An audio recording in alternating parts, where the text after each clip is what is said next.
And because of what you've done elsewhere in the portfolio, your equity beta is actually not particularly high. Now it will look high if there's a 20% decline in the equity market. You will feel a lot of pain, but relative to the last 5 clients that I've sat in front of, this actually is a very good chart. I just read this morning that CalPERS and CalSTRS are adding to their equity exposure because they feel they have to pursue return even with the added risk because of the funding situation they're in. You have not done that. You have had a very steady hand on the tiller, and it shows in the steadiness, if not the gradual decline of the sensitivity of your portfolio in total to the U.S. equity market. So back to your comment about the advantage of having domestic equities. We have been focused that it has been a relative outperformer. We're also hearing something today that I haven't really focused on. We apparently have an additional benefit that on a down market, if I heard you right, what I heard you suggest was that being in domestics gives you better protection in a down market with emerging, and that's what I heard you to say, but I'd like to hear what you meant then. We definitely don't want to communicate that. That's not true. All we're saying is the total portfolio, because it has private equity, because it has real estate, because it has fixed income, and because of the composition of your equity, has not shown the sensitivity to the equity market that we might expect so far. And so it's not that U.S. equity gives you a downside advantage. If U.S. equity over international and emerging, that's how I framed it. No, the answer is that there's different kinds of risk. I would say, and I think generally RBK would agree with this thought line. There's more event risk in the international market. There's more valuation risk in the U.S. market. I see Terry nodding her head. You agree with that? So the protection in the portfolio really comes from things other than equity, and primarily fixed income. It is the most uncorrelated, a major asset class that you have to equity.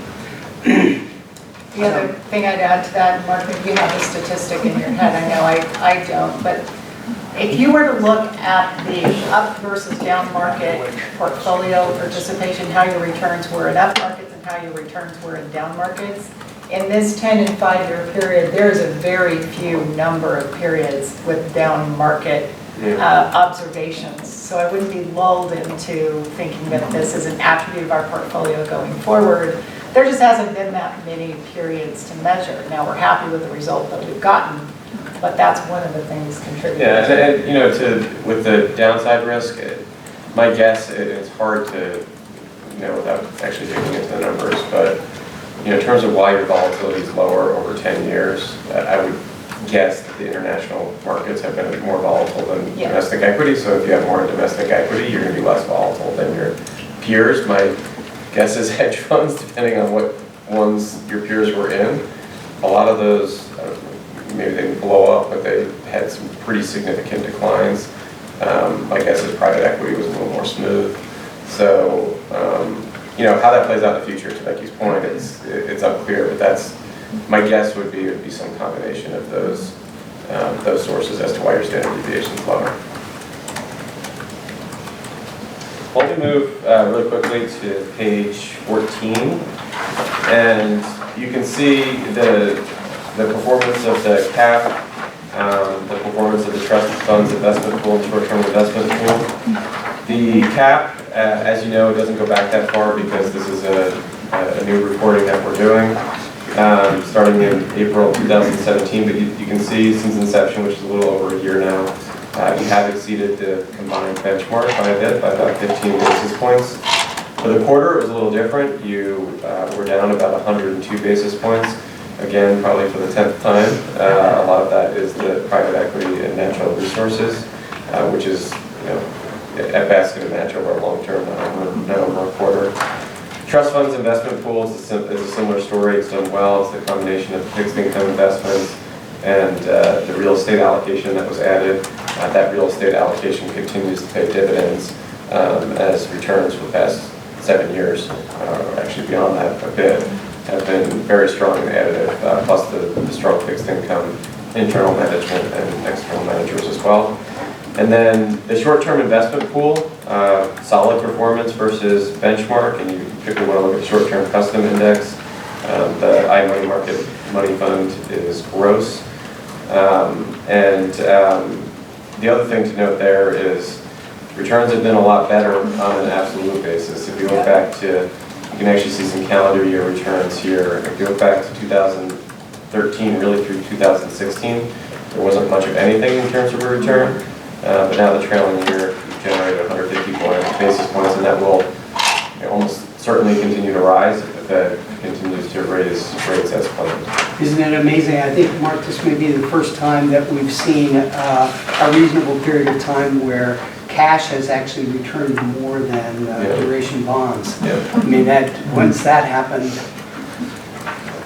not for a long time. And it reflects, by the way, what Becky was talking about on the yield curve, where the short-term rates that the Fed can control have been pushed higher, whereas the long-term rates have been steady at best. Great, well, why don't we move to page 15. And you can see in the upper right and on the pie chart, the allocation to different asset classes. Prior to, I guess, April 1st, 2017, it was a lot more simple, but we've now broken out a lot of sub-asset classes to get a little more granular on performance.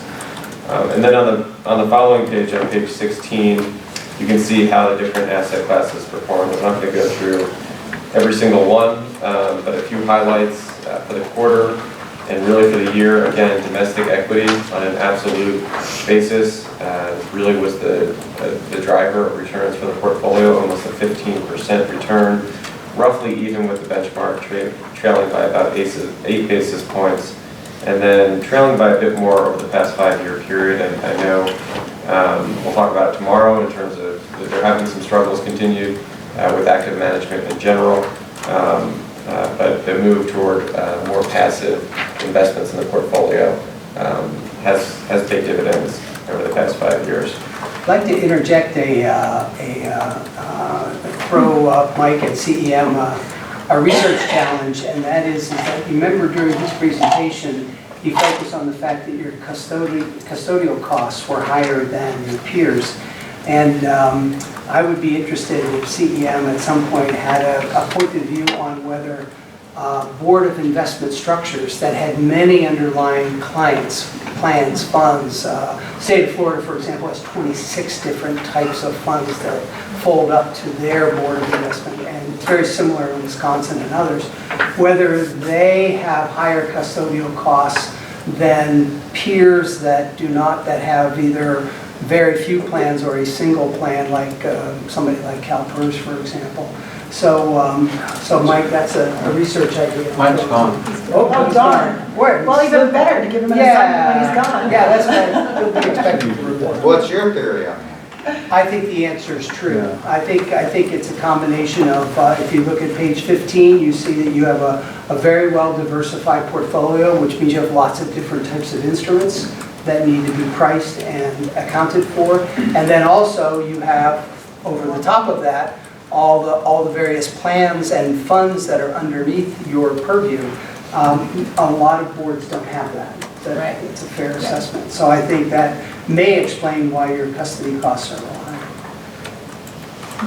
Moving on to the other thing on domestic equity, and you can actually see this on the following page, or not the following page, but on page 19.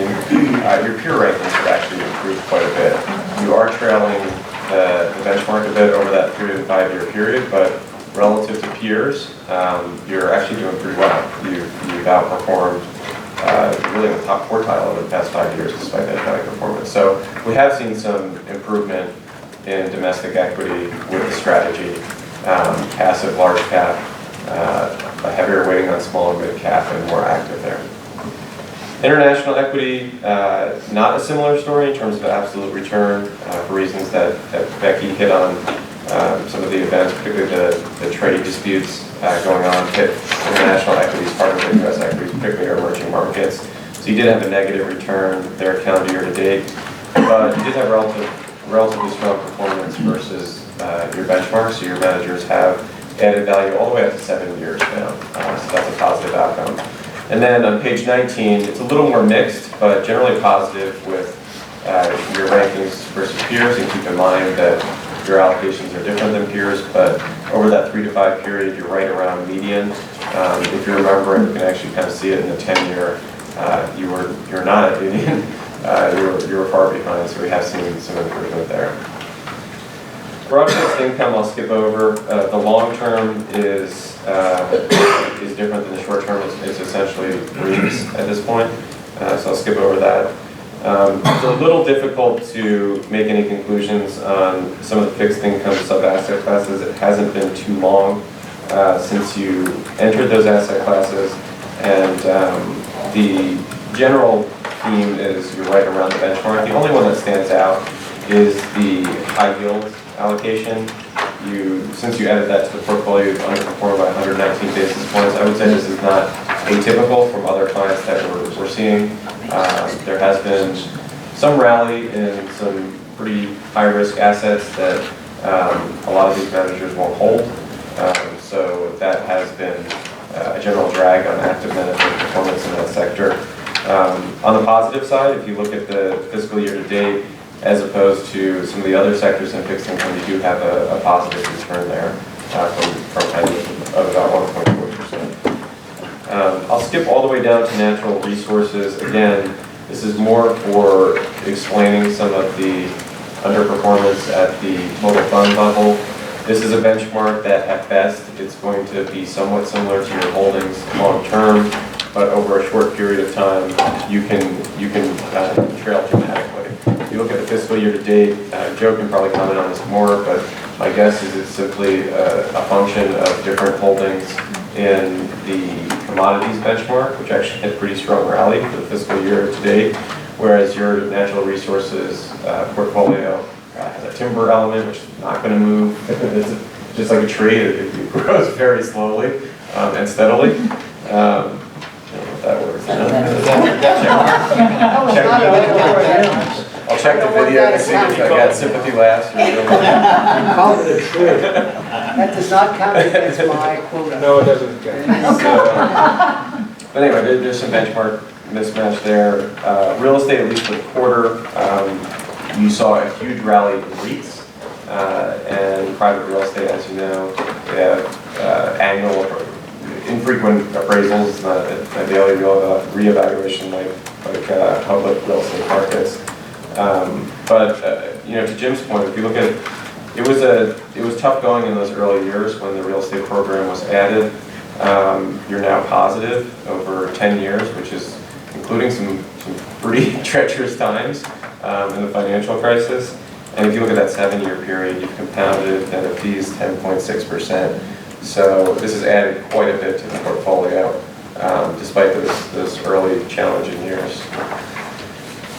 Diversifying strategies, I'm not going to get into that because Joe will probably talk about that, some managers that we're looking at to add, but right now it's essentially just treasury securities, and then the cash we've kind of already hit on.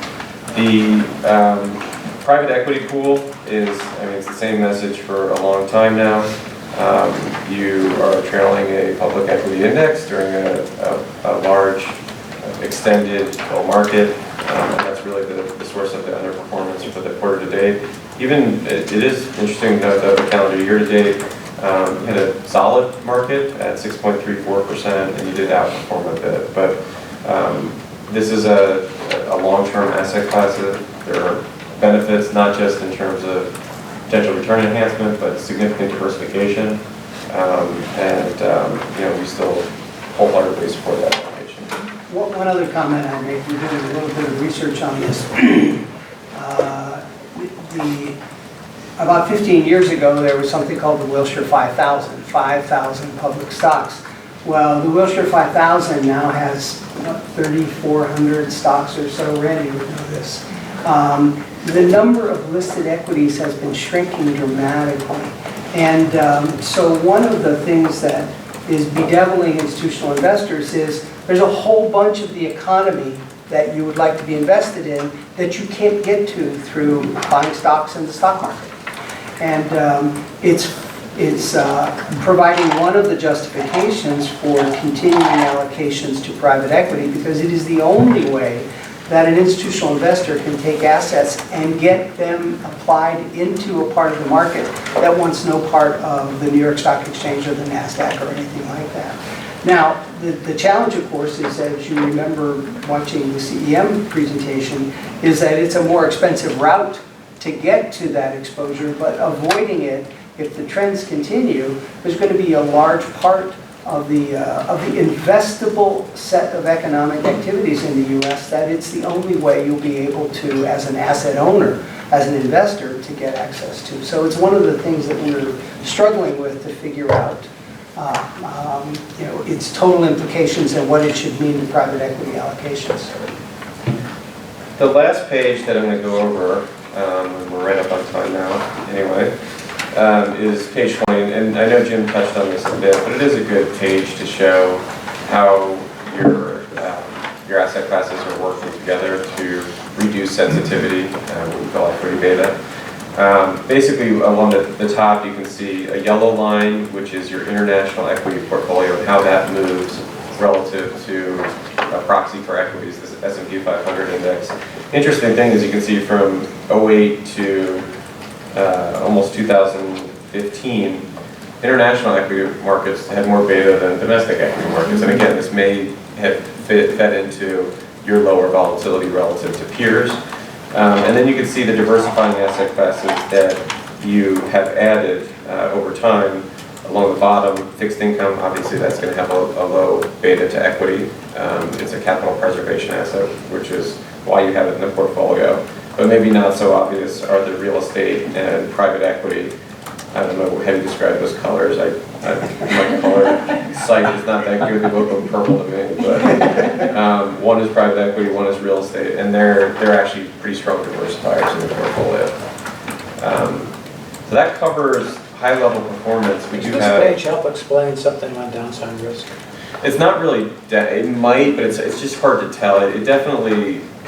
You probably We have a looking at the beta. numbers. The market, by definition, has the equity market, by definition, has a beta of 1. Yeah. For the US equity. For the For S&P. U.S. equity, but that's kind of the gold standard. Yeah, Like the S&P. definition. The beta of the S&P 500 Has to be 1. is 1 by Yeah. definition. So the earth spins, Right. yes. And so we're around 0.6 of that, and yet we're getting blended returns that are substantially better than our peers. Yeah, That's right. doing a good job. So, Mr. Chairman, did Jim end up this presentation with a zero metaphor budget? I'm banking it. It's just carryover. Just carryover. My records, yes. Wow. We had some carryover. Noted. That's the same as a flyover. So he had one, he had 5 in one paragraph one day, I think, so he's. It's a tough room. Well, thank you so much for your time. Are we done? Thank you. And congratulations, by the way. Thank you so much. Let's hope the next challenges for the portfolio can be met. And a great job to staff too, and also, That's right. they've done a great job. We're ahead of schedule, we can take a break till 3.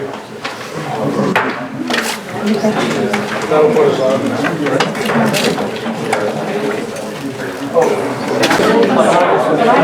Okay, we're rolling.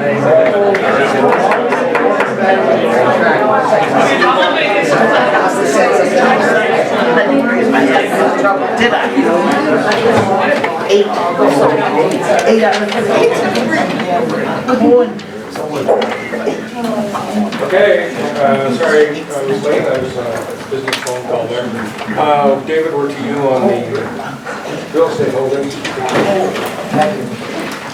Mr. Chairman, this is old business. We had this in front of you as staff last time. This is we're on cap 5. And what I took was the memorandum that I wrote last time, and I just augmented it with what I did I was asked to confer with the administration, I did talk to the chief of staff of Governor Bull.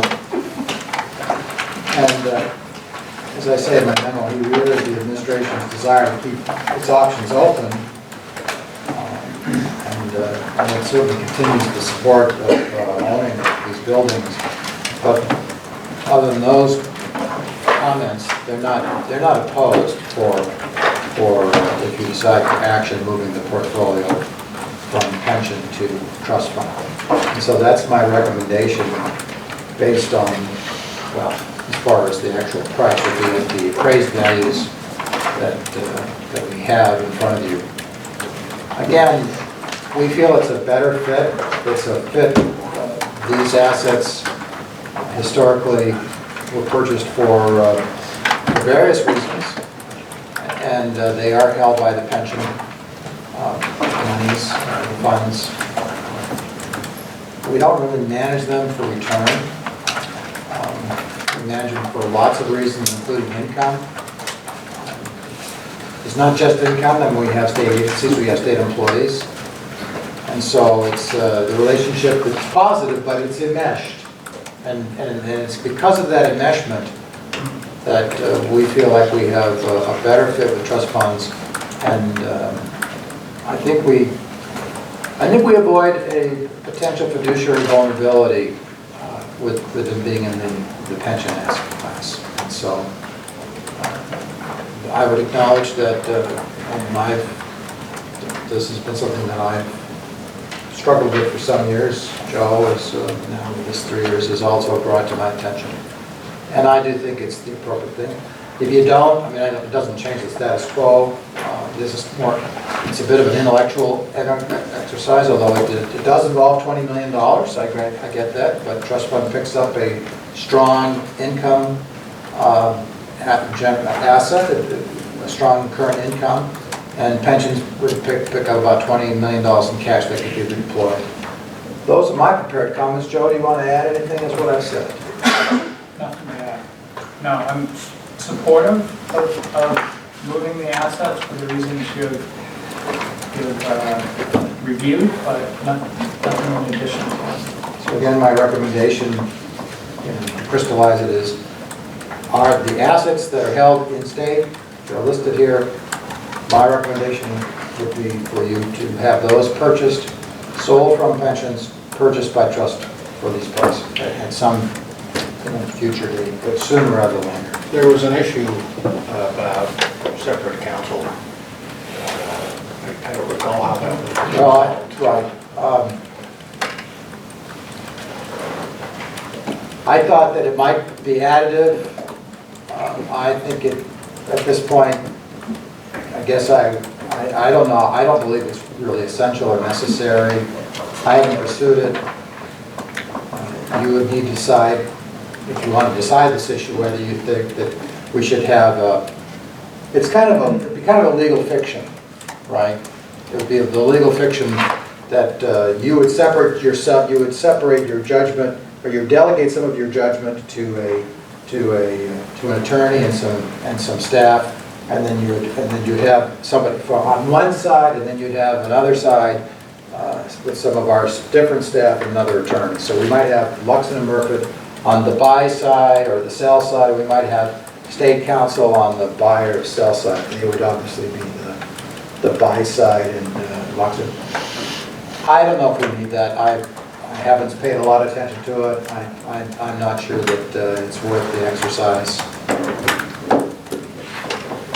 David, it wouldn't change our management of the buildings or anything like that? Well, the management is a separate issue. I think that the management of the buildings is open to discussion and change regardless of whether it's held by pensions or trust. The status quo is that we have a separate on-contract management company. We pay them. They pay the bills. These buildings are not on the state's budget. I mean, they are as far as if you're a lessee, I guess I have that right. It does take quite a bit of staff time. I don't think that goes away if it's in the trust fund. We would still, the status quo, historically, Deputy Burton has been a major, majorly involved, as Louise. Is Louise here? So I don't think that necessarily changes, but it could change regardless of what clientele own the buildings.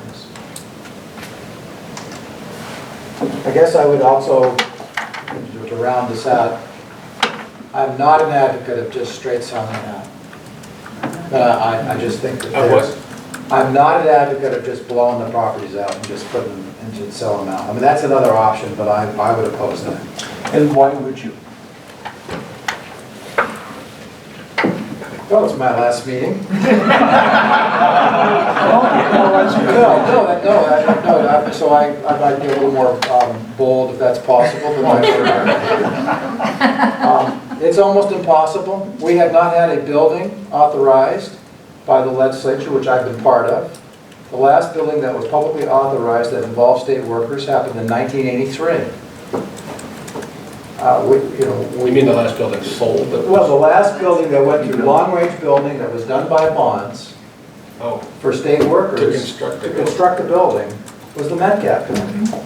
We just can't, we just can't, and government has grown, and we have done it various different ways. We've done it, through leasing and whatnot, and I've made a point that these assets these assets under our control, I actually have made a point to make sure that they've been available to state agencies. And so it's a bias, and I'm being real public about my bias. But my bias would be opposed to put this back into the private market because the state of Montana, I believe, needs the buildings for state workers, and it comes with some issues that are problematic for the retirement system. It's public. I can acknowledge that under the Schweitzer administration, which I was budget director, I would acknowledge that the governor of Montana put his thumb down on the contractual increases that you, as the owners, fiduciary owners, were entitled to get. We didn't get those, and that's happened again. So it's a philosophy, which you may have a different point of view, but I would be opposed to just, and I think the administration would oppose it as well. So that's where I'm coming from. Thanks for asking me those candid questions, John. Well, I come from a different perspective. I mean, we are the Montana Board of Investments. We invest money. We have economic development plans. We're not a real estate company. And it has never made a lot of sense to me that the Montana Board of Investments owns these half a dozen properties, uses scarce staff resources to manage them, when we could take the $20 million and put it in one of Ethan's private equity. Do it at the next meeting. But I have the bias now. Which I share. Well, I happen to agree with David about not selling them outright. We do invest for pensions as well as other things. Every dollar that is increased in cost to this pension system is another dollar we're going to have to try and make up somewhere, whether that's praying for better returns or increasing the amount of contributions. And I just don't see the upside for the biggest portion of what we're trying to do in that scenario. I just don't. So let me see if I understand what you're saying. Are you talking about transferring the property to the trust fund No. out of the pension fund, or are you talking about selling it on the open market? Selling it on the open But market. on the open market, the value of the buildings is not increasing significantly, is it? Is it a good investment, do you think, for the pension plan? That's what I'm trying to get. I didn't understand. It seemed like you were saying the opposite. No, I'm saying don't sell them in the open market where the cost to the pension plans to use those buildings would go way up. Oh. I don't see the benefit for what we're doing So as a in tenant, that. for the tenant's benefit. Correct. Okay. which is the pension system. So I don't know that I have an issue transferring them to the trust fund side. I would have an issue selling them outright. Yeah, I don't think I have an issue with transferring them to the trust fund side. And I don't think we're going to decide today or in the next near future that we're going to sell them outright or even discuss that very much.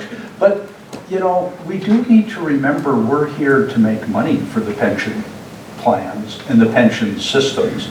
And sitting on a bunch of old buildings that take a lot of time may not be the best way to do that. And I agree, but if what we do costs them more money, then we're doing the opposite, so.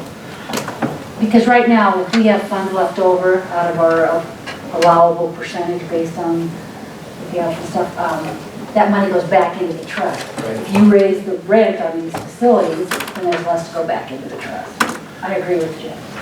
Well, it seems to me that's a numbers analysis that we can do to find out what's in the best interest. That's actually what we asked for. Huh? That's actually what we asked for last meeting. Right? Well, I don't know if we've, I don't know if we've satisfactorily answered your question, Terry. We may not have. I thought we had shown some returns on the property, and I thought we had shown that in our analysis last time.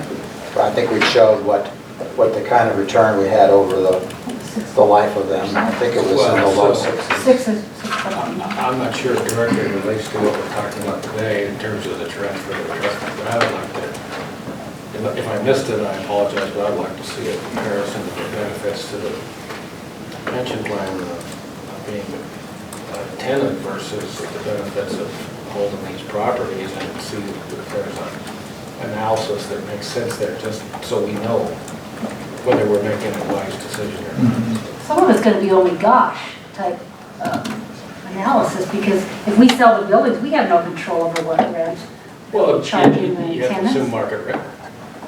It's just gonna be probably, Then those numbers will tell you. yeah, I see what you're saying.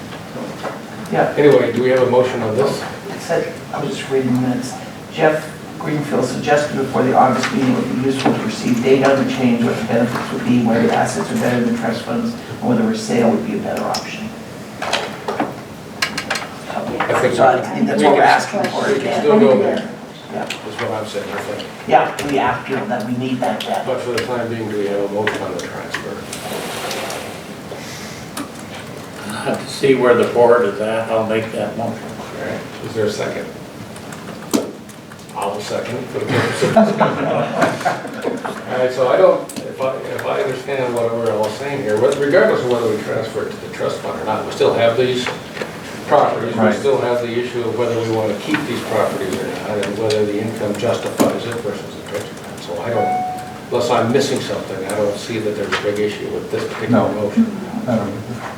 So the motion is to sell, or Correct. do the transfer from the pensions to the trust fund, is that correct? That is correct. Further discussion? I have a question. Separate council, if we were to do the separate council cost, what would the cost of that be? To do what, I'm sorry? Separate council, as David discussed here.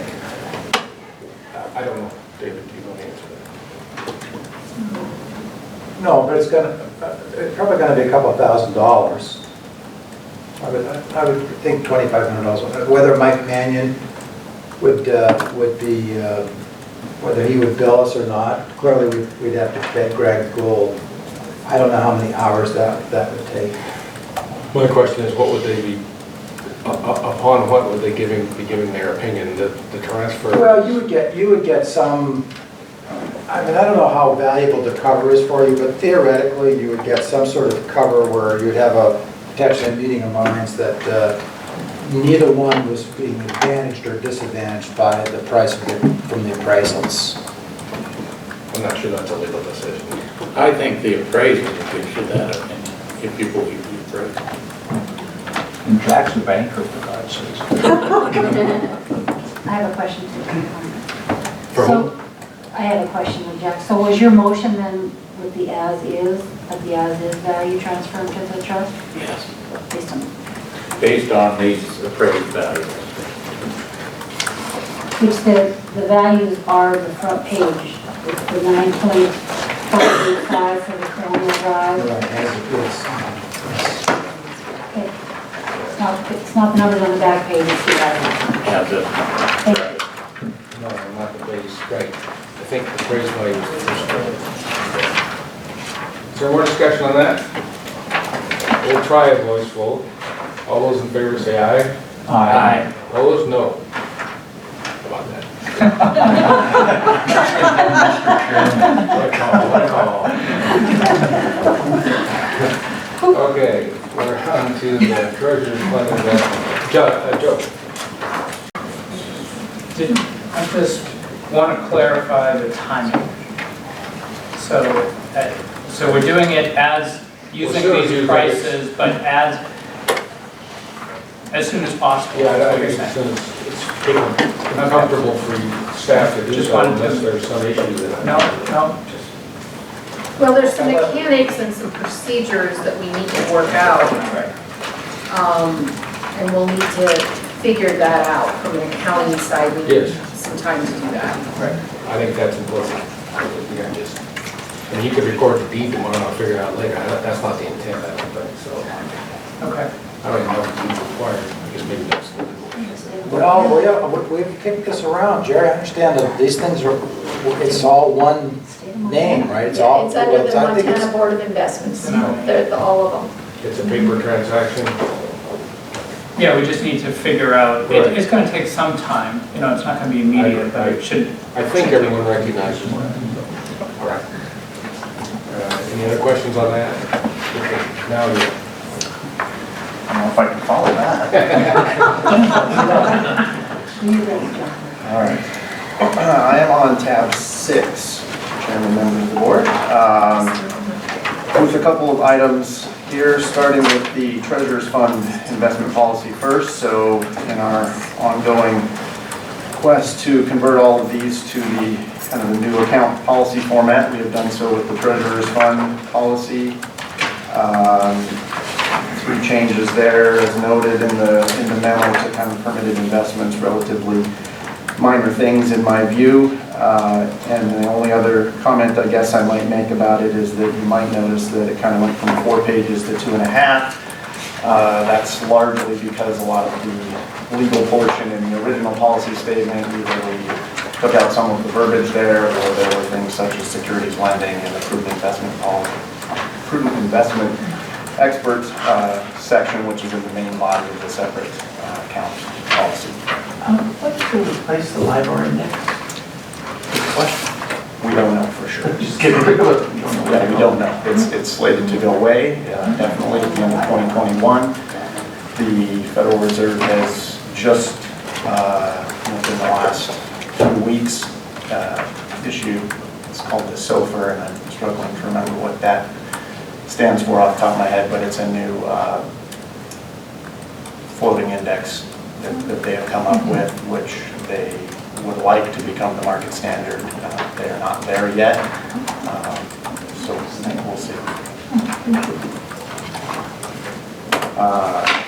Any questions about the Treasurer's Fund policy statement? I have one quick one. Yes. So, on the constraints, you got rid of 2 of those things. Yes. Did they come back to, So the constraints, the only thing, you got rid of B, C, and D.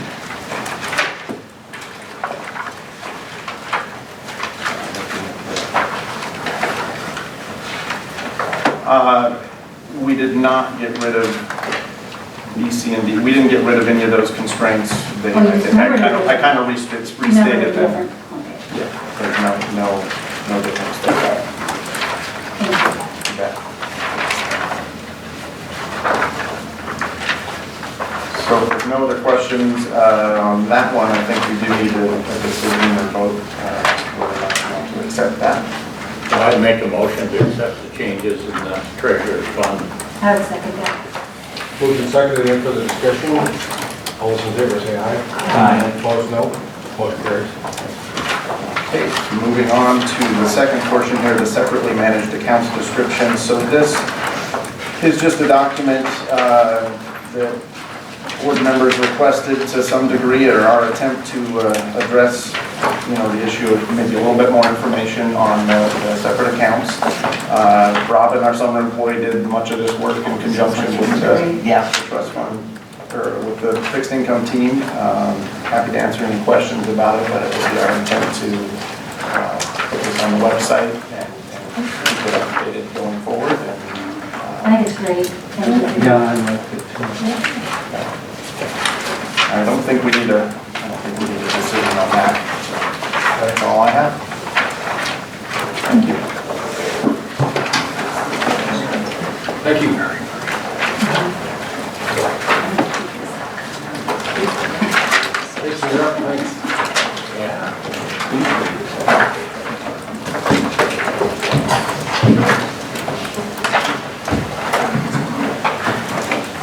Good afternoon, Mr. Chairman, members of the board. I'm Jason Brent, and I'll be doing the high yield asset class review.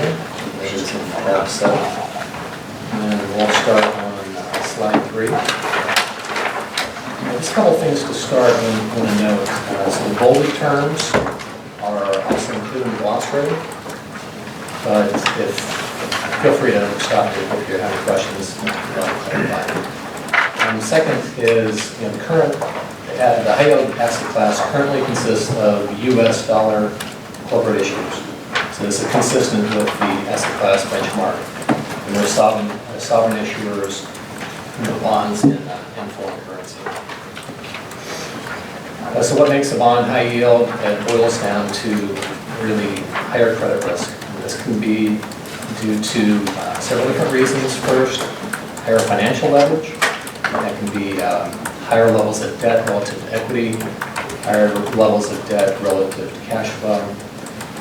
Companies with more volatile operators, like cyclical companies, and smaller emerging companies with less proven track records may receive, typically have higher credit risk, as well as companies with that are experiencing financial difficulties. So the higher credit risk results in lower credit ratings. This is below investment grade credit rating for high yield, that's BB or lower. And Appendix B on slide 15 of the presentation shows a chart of credit ratings.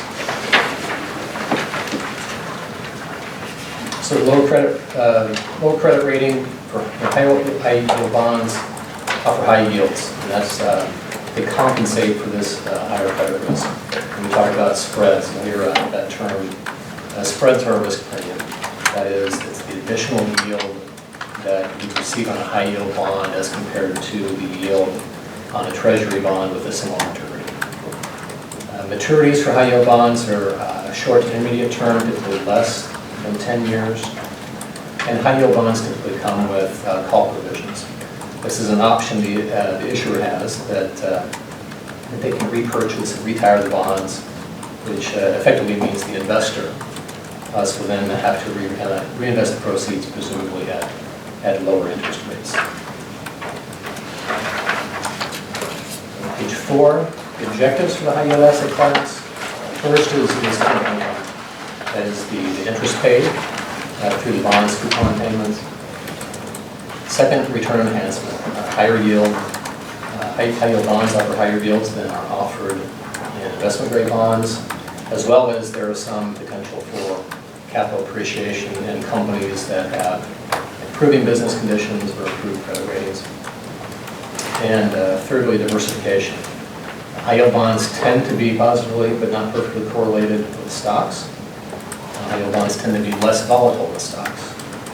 And I would add too that the correlation with investment grade bonds typically is very low between high yield bonds and investment grade bonds.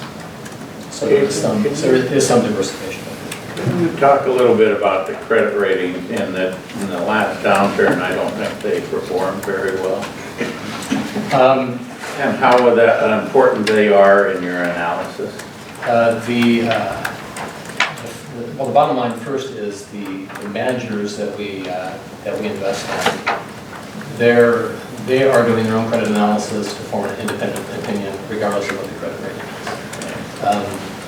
I think the high yield market is a bit different than some of the criticism that the ratings agencies received in the CDOs. I think the criticism that the managers would have of the ratings agencies will be first, they're backward looking. They're slow to react in upgrades and downgrades. And I think those are some of the things that at least our managers would view as some criticism of the ratings agencies. But certainly the bottom line is the managers have their own independent view of the credit worthiness of the company. And that forms their opinion as opposed to what the rating agencies may. So when you have an agreement with the manager, you set parameters, I'm assuming. We do. We limit. But is that based on the credit ratings, or how are those? That is based on the credit rating. Okay. So we do have with all of our managers guidelines that limit how much they can be in investment grade bonds as well as CCC bonds and lower. And so that's something we monitor and restrict with the managers.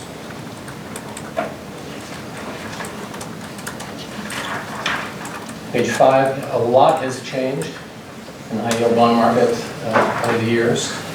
In the 1970s, most all high yield bonds were what we call fallen angels. These were junk bonds of companies that originally had been investment grade that had been downgraded.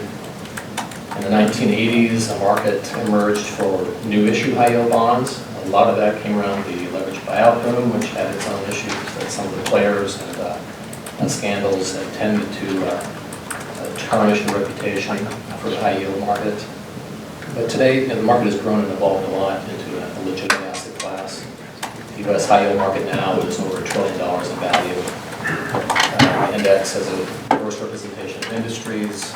Proceeds rarely used for takeovers, leverage buyouts. Really, companies are using high yield bonds to finance their ongoing capital needs in the day-to-day operations of the business.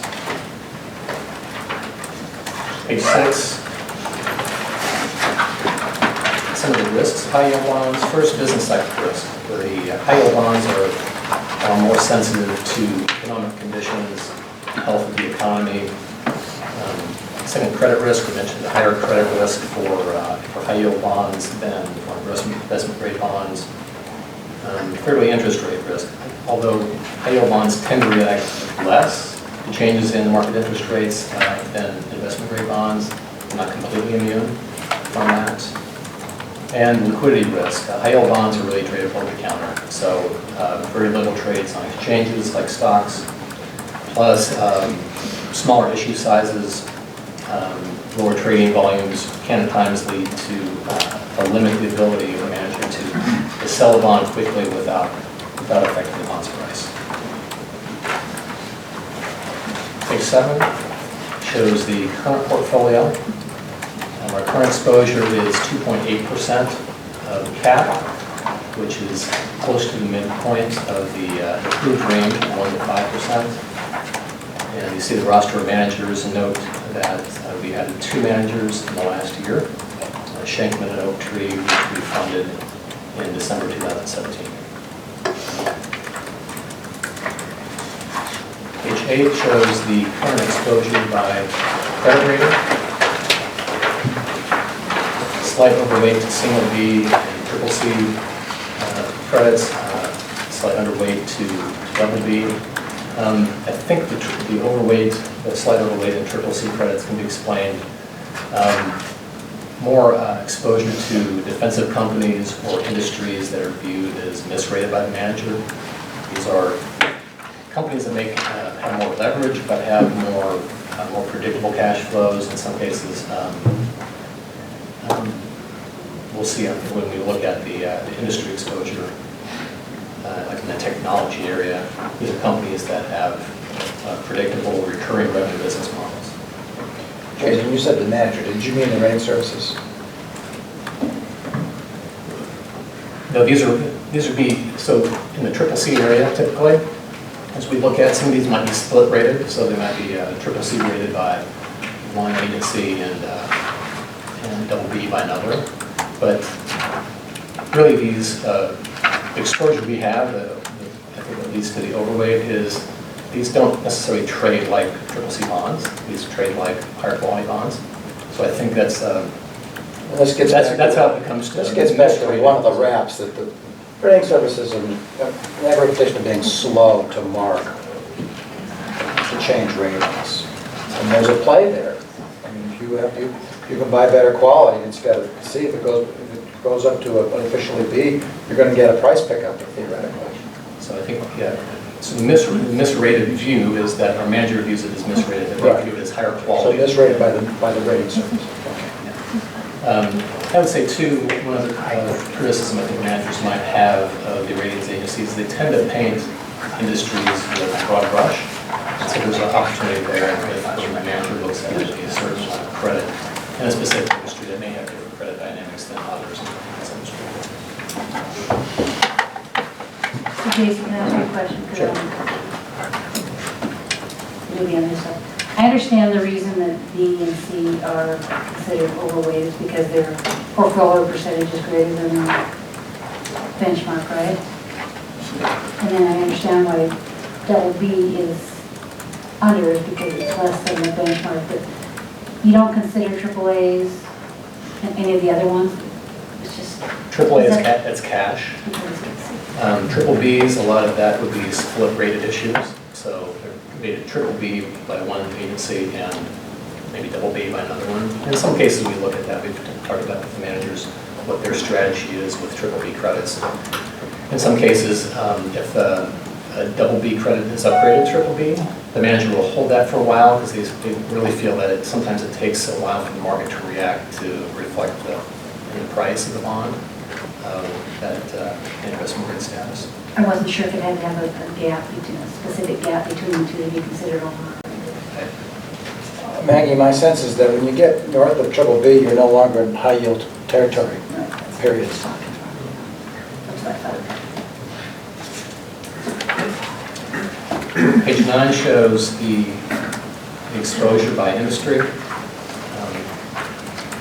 Overweight to more stable industries, consumer non-cyclical, that would include healthcare, food and beverage. Overweight to companies with stable cash flow, recurring revenue business models. This is what I mentioned, technology companies that typically software as a service that have predictable revenues, predictable cash flows. And underweight to more cyclical and commodity-related industries, basic industry, let's see, energy, slightly underweight.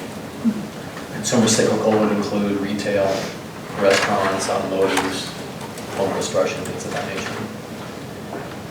And two, this defensive positioning of the portfolio, and as you see in the bottom, slightly lower yield, slightly lower coupon, and slightly lower duration or sensitivity to interest rates than the benchmark.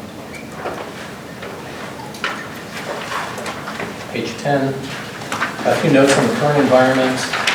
Credit spreads remain at very low levels, currently just under 350 basis points versus treasuries.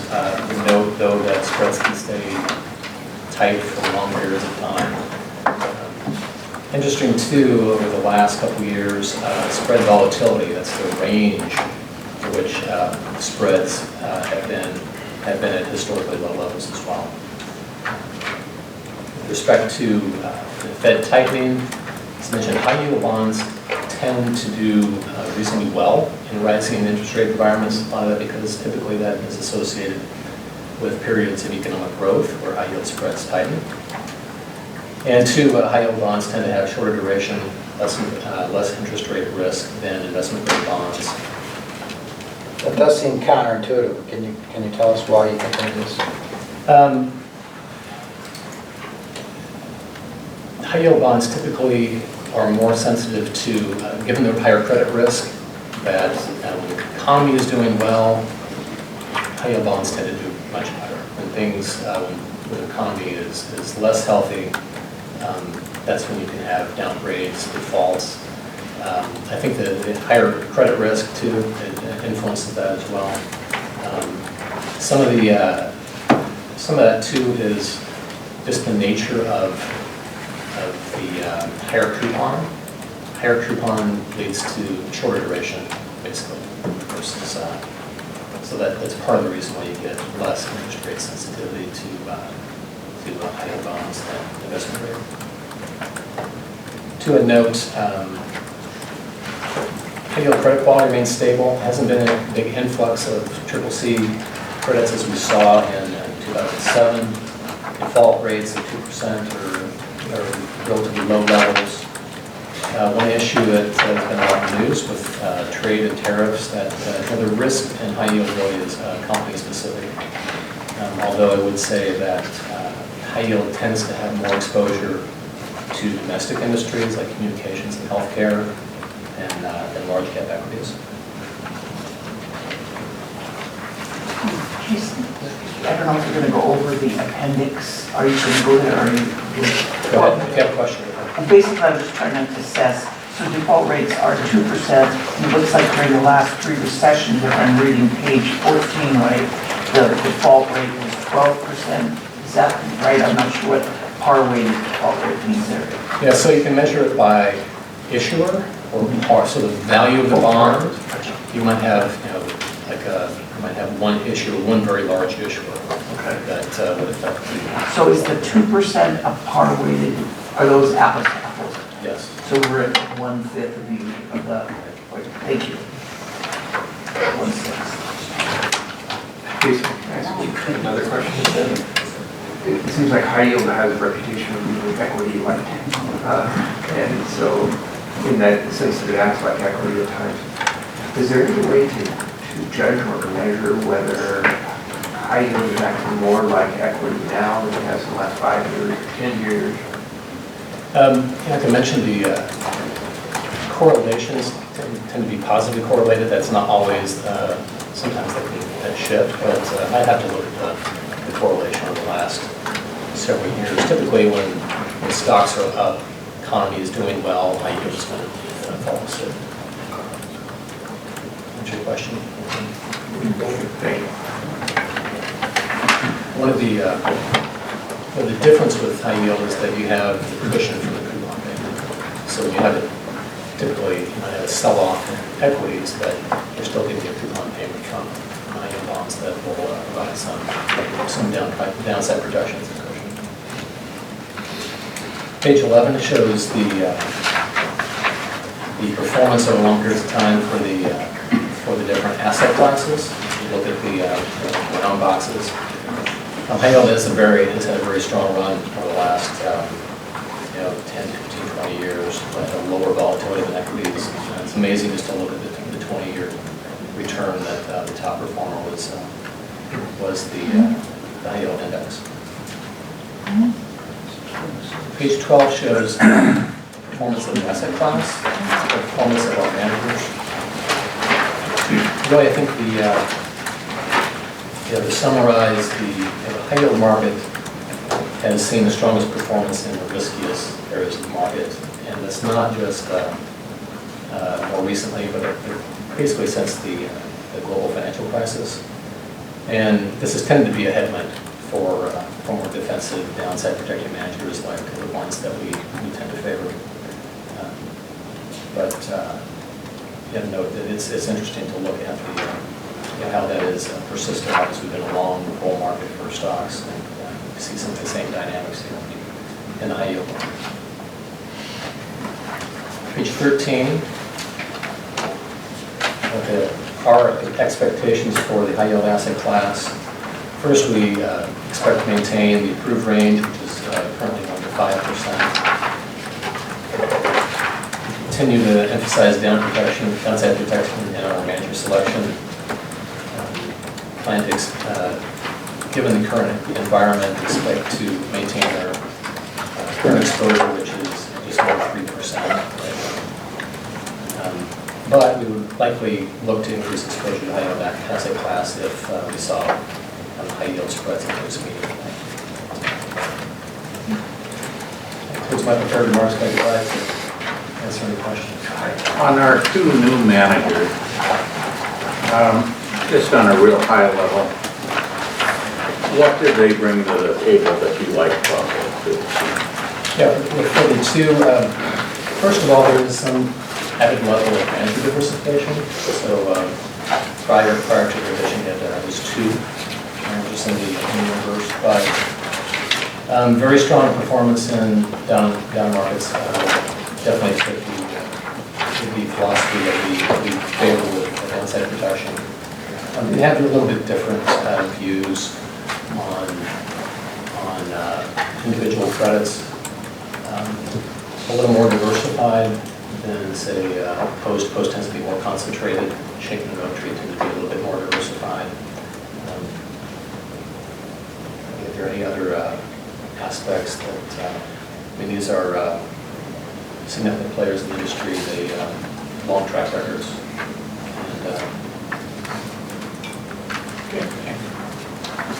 Any other questions?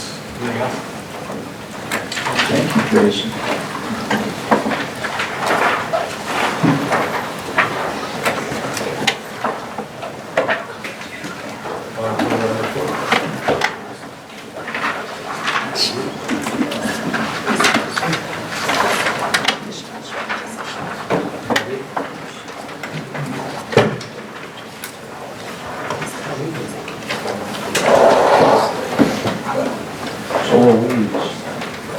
Jim has a metaphor limit. You have a joke quota. Minimum of one. Minimum. Right. Okay. You can think as you're presenting. I'm thinking about it. As opposed to. I'm already downsizing my presentation. We can do little.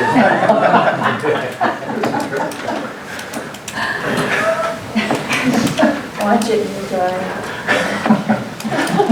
Fair. Well, thank you. Thank you, Mr. Chairman, members of the board. Hope everyone had a great summer. I did.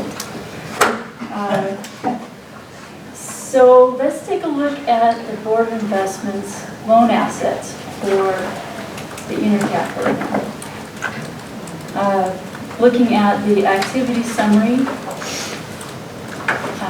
Executive, you are having me add in just a little bit more information that I think we'll pass on to you annually, just to kind of show where we have, here's our balance outstanding, what it's been looking like year after year, fiscal year after fiscal year.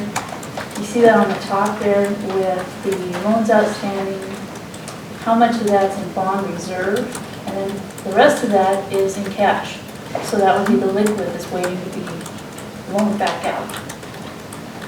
So when everyone here is talking about treasury rate hikes and that sort of thing, that's good to my ears, because when I have idle cash, I like to park it somewhere where I can at least pay for the bond interest. So that's good news. But as these rate hikes are coming up every year, remarketing might be interesting, right? We're going to see where we're at come February to see what our new rates will be at that time. So when you're looking at that loans outstanding, we're pretty steady.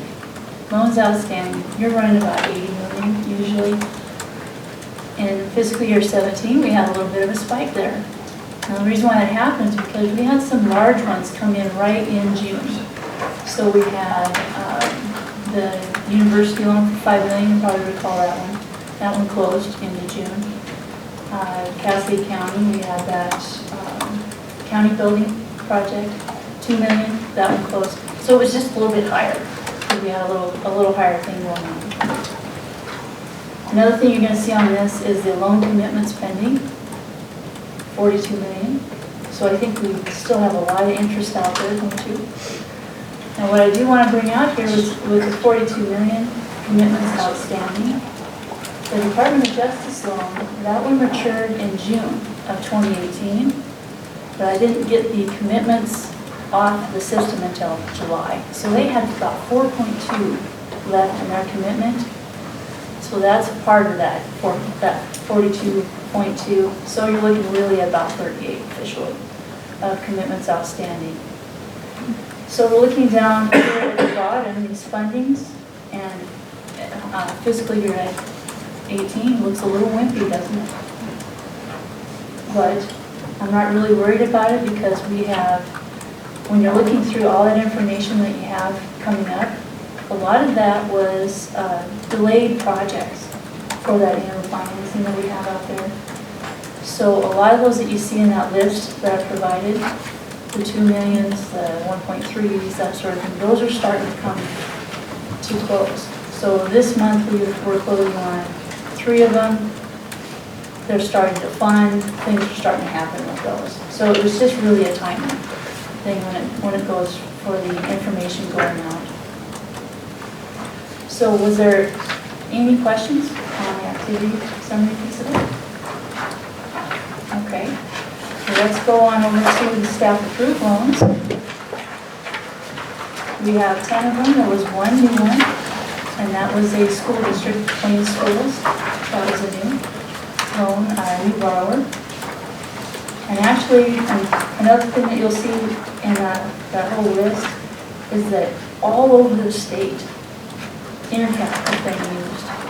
Now, not necessarily going to be the county itself, the county government itself, because we do have a couple of counties out there. I think there was maybe 12 of them, county governments that haven't used this. But there have been local governments, the cities, the towns, the fire districts, school districts within those counties that have used Intercap. If you go to page 2, this is just kind of a fun fact. Hill County, we are purchasing 5 new patrol vehicles. And so when I was looking at what they were going to buy, you know, if you're kind of a little bit of a gearhead, very cool. These are 2019 Dodge half-tons. Now this little sweetie pumps out 395 horsepower. Has a 5.7 Hemi V8, has the trade box on it, and also stain resistant front seats and hose out vinyl on the back. Now, wouldn't any family love this truck, right? But they won't let us have it. It is for law enforcement only. That's the only people that can drive these trucks because they are specifically made for law enforcement. Stains in the donuts, I bet that's. I've got to tell you, I once followed her through the car wash in her rig, and let's say her rig is way bigger than my rig. F-350, I think. I just sell those everywhere. And the skid steers, I could sell those too quick. I'm sorry. I digress. So it's funny though, and then I think I might have lost some people with the gearhead analogy. To kind of relate that to investments, so it's an investment vehicle, right? Wait, it gets better, High yield, usability. And yes, of course, there's always risk. Because you could blow a tire on the downturn and lose your assets.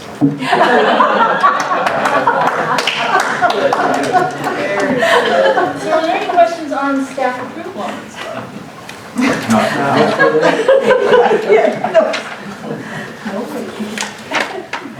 And this is for executive years last year.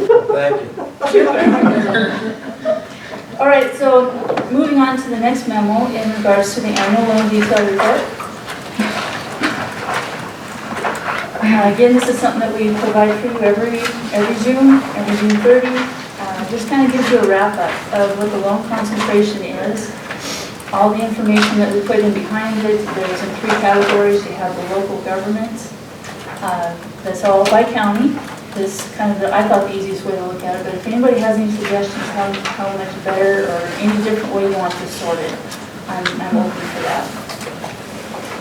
You can see in the difference between 18 and 17, there's a little trade-off with school districts, state agencies, and cities. Cities took top billing and the amount of loans outstanding. Then it went to school districts and state agencies. State agency dropped once again because Justice paid off their loan. So that was it. That was a pretty good drop. So moving on to that big list. I'll try to be very brief. Just want to let you know kind of what you're looking at there. Again, this is sorted by county. And you can see we have columns of commitment, fund date, how much was drawn, and the outstanding.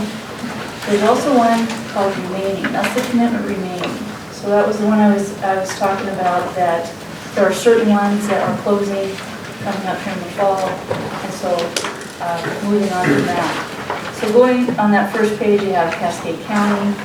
That is to replace that grandstand facility. Of course, they had to get through the summer, and then they'll attack that project, $2 million project. That'll start in the fall. Turning the page, you'll see that the City of Scobie, that 2.5, that one might be going in the spring, I'm not sure. That one is kind of delaying a little bit. We have the next page, you see Bozeman there, the improvements to the story mill at Buckland Park. That's kind of a big one. That one's looking like the fall too. And then if you go down to Lewis and Clark County, you see Helena, the Helena Elementary, roof replacement. I'm not sure about that one. That one might be a little delayed. I'll have to find out. Let's skip on down to, let's see, Ravalli County, the City of Hamilton, that $1 million there. That's closing in August, and also the Freud interim financing and the Fairfield interim financing, those are also closing this month. And then Valley County, that Glasgow, the big one, that one will start drawing down in the fall. So, what was the last one I wanted? Oh, the MSU Bozeman, the one for the Dobby Lambert Intramural Fields, $4 million, that will probably be this fall too. So we're going to have a lot of cash moving out, but not to worry, we also have repayments flowing back in, so we'll be fine. So, did I lose anybody in the dust, or how are we doing? Because I have to kind of lose because my bifocal was not that great. On this Helena one, I thought it said street mice district, but it's maintenance, I think. I was a little nervous when I saw this. Helena Streets? Did you say Helena Streets is not maintenance? It's maintenance, like street. I need to fix my abbreviations, is that what you're saying? I thought it said street mice district, but it's maintenance. That sounds right. It is. That's right. David started this program, so I'm pretty impressed that $500 billion has gone out to our local governments because of this program. Good work, David. And that is all I have for the board for this meeting, unless you have any other questions. We're good. Okay, hopefully I didn't break my joke there.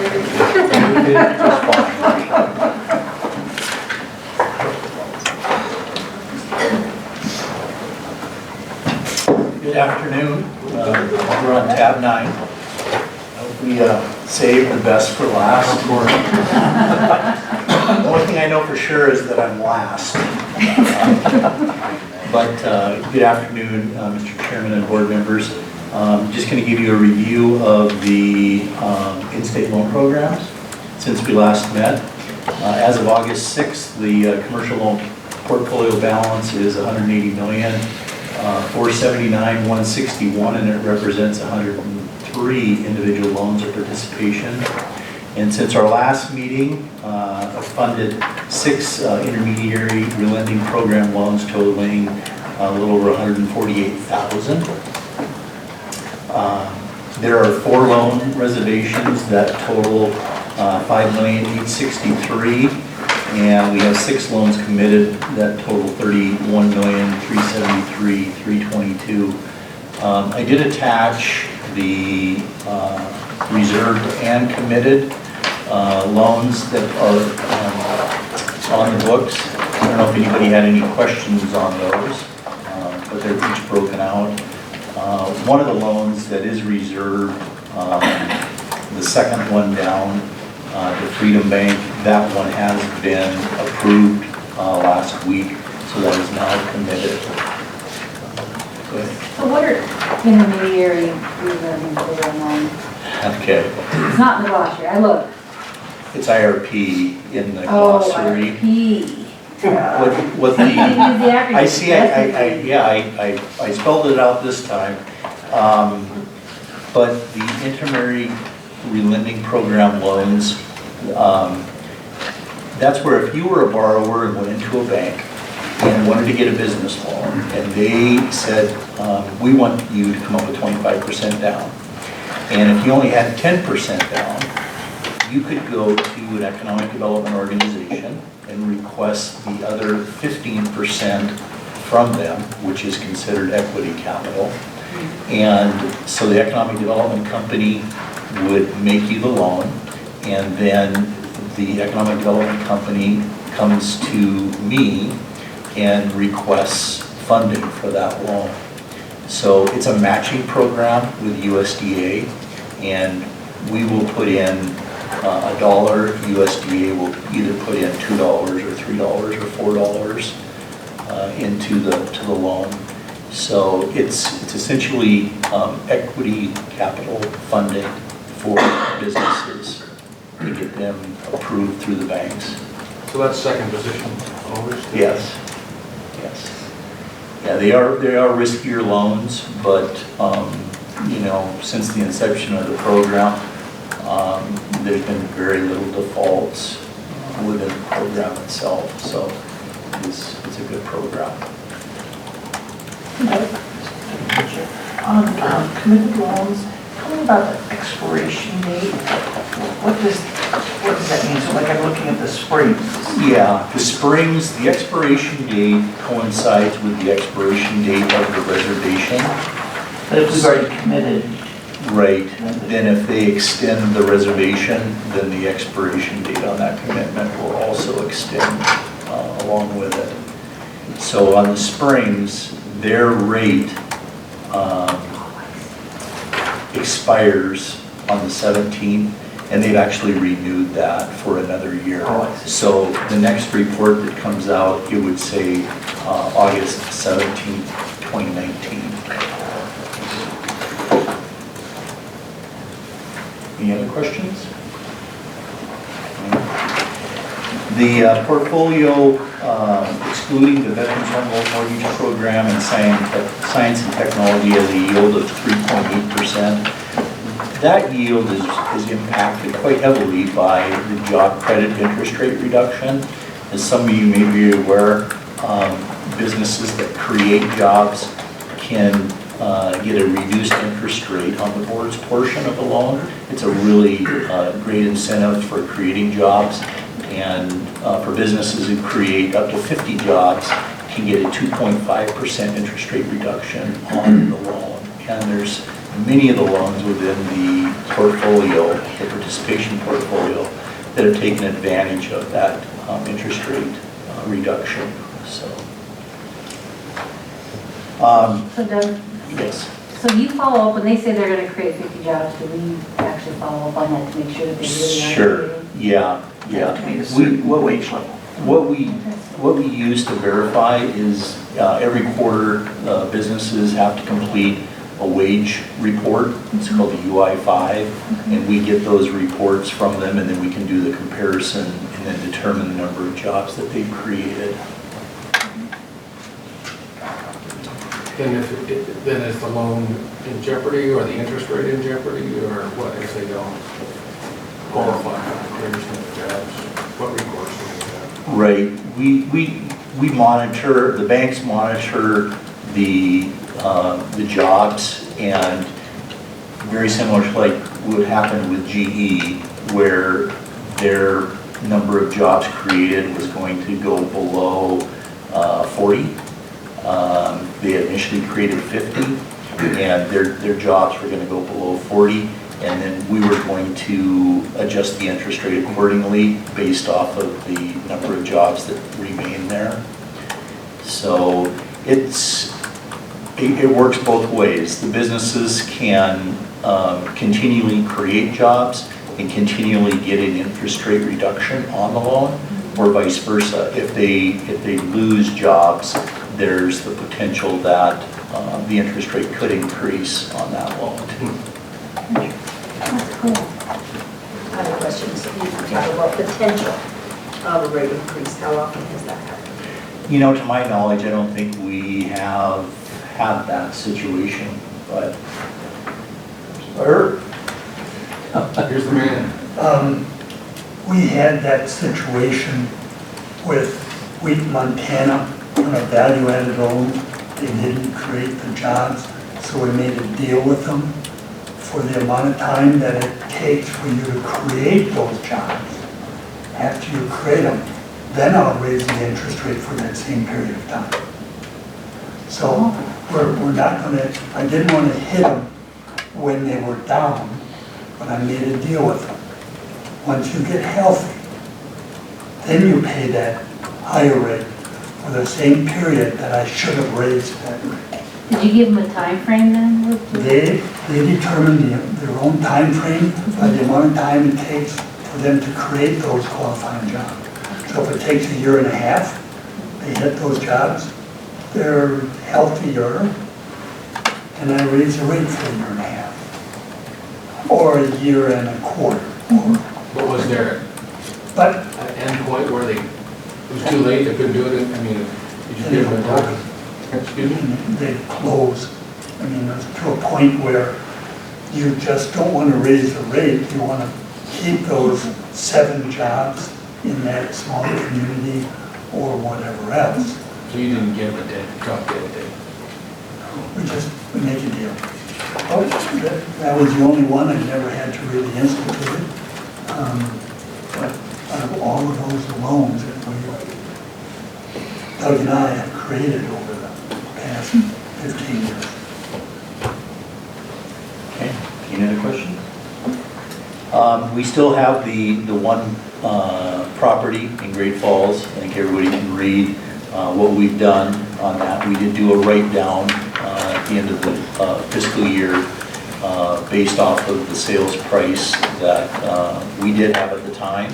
The property is back on the market.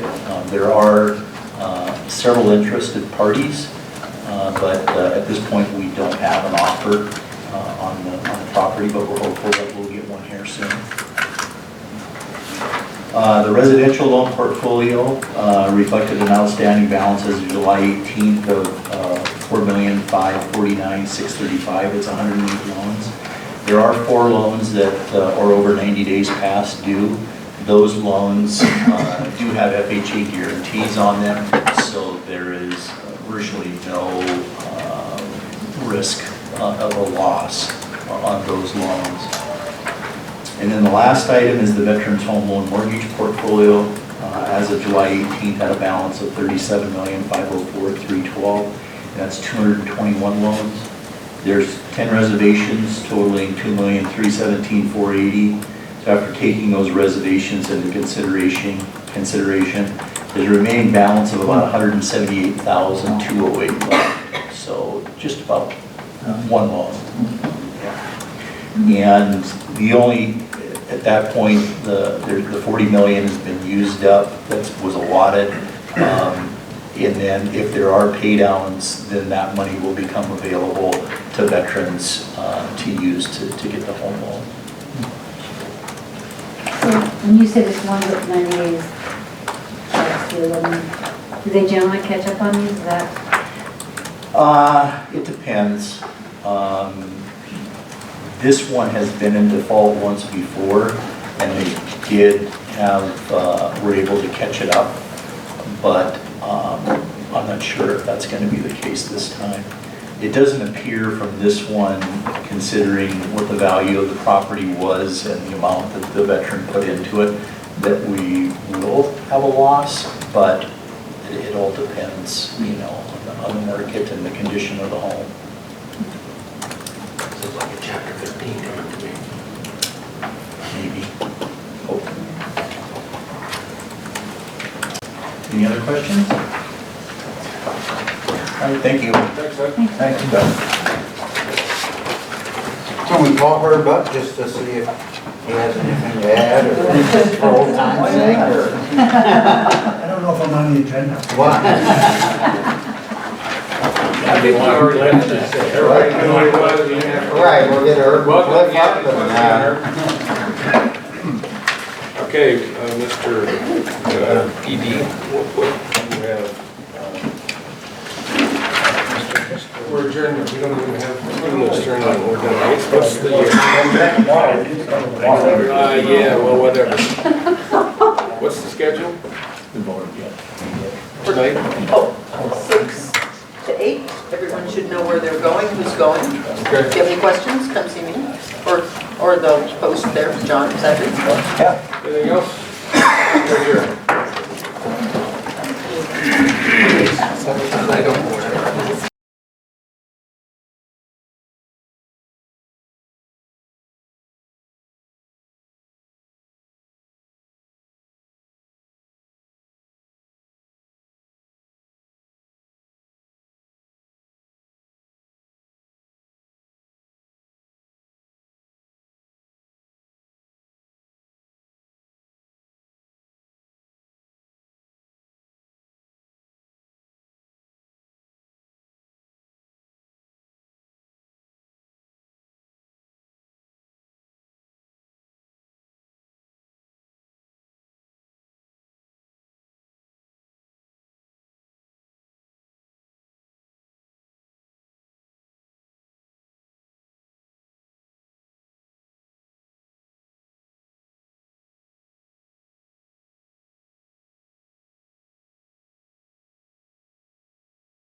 the number one contributor to that source of noise, that is the differing benchmarks all over the peer universe, had to be essentially equalized, and that's why they went to a single, we're applying it to every, it is the one area where everybody gets CEM's benchmark and not their own benchmark. Right. So there's nothing that concerns us greatly. This should be considered a good report card.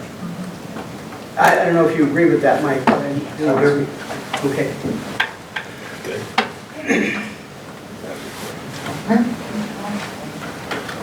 Okay, I think you're up.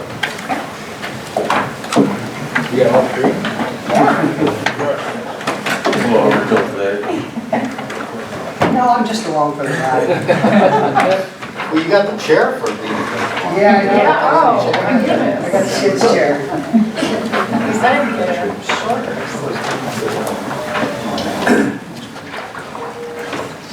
Well, thank you so much for having us. We would like to talk about performance and start with your executive summary report. And I'm going to cover a bit of capital market commentary and then turn it over to Mark for more details on the funds. We're sliding forward another 6 months to look at performance through the end of June, just 6 months a little later than the CEM report. And in the executive summary, if you turn to page 9, we'll look at some of the charts rather than reviewing some of the text. As you know, when you looked at your materials, you had a very good trailing year return of 8.84% for the retirement plans. Tremendous return. We had some nice equity markets as a backdrop to that.